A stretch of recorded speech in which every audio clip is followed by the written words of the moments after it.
মুসলমানদের সঙ্গে কাফেরের সঙ্গে মুসলমানদের সর্বপ্রথম সম্মুখ যুদ্ধ হয়েছিল 17ই রমজান। এই যুদ্ধের নামটা, যুদ্ধটা যেই জায়গায় হয়েছিল ওই জায়গার নাম হলো বদর প্রান্তর, বদর উপত্যকা। বদর একটা উপত্যকার নাম, জায়গার নাম।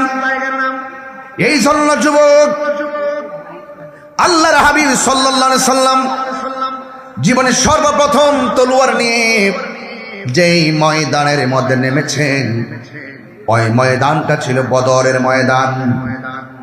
যুদ্ধে মুসলমানদের পক্ষে যুদ্ধের জন্য যিনি নেতৃত্ব দিয়েছেন তিনি রহমাতুল লিল আলামিন। এর দ্বারা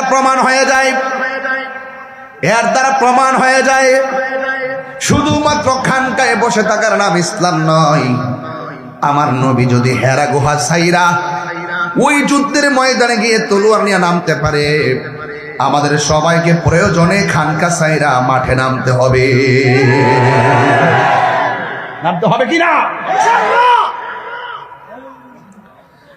এই জন্য আমার ভাইয়েরা, মুসলমানদের যুদ্ধের জিনিস নেতৃত্ব দিয়েছেন, সাহাবায়ে কেরামদের সঙ্গে যিনি নেতৃত্ব দিয়েছেন তিনি রহমাতুল লিল আলামিন।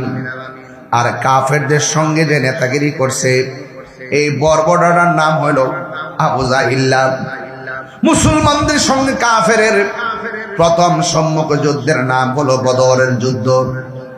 যেই যুদ্ধে মুসলমানদের মধ্য থেকে 313 জন মুসলমান সেখানে শরীক হয়েছেন, 14 জন শহীদ হয়েছেন।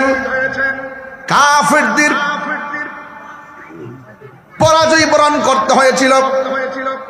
হে যুবকের দল, এখনো সময় আছে, অন্তরের ভিতরে চেতনা জাগ্রত করেন। শুধুমাত্র অন্যায় দেখে চুপ করে থাকবেন না, অন্যায় দেখে প্রতিবাদ করা লাগবে।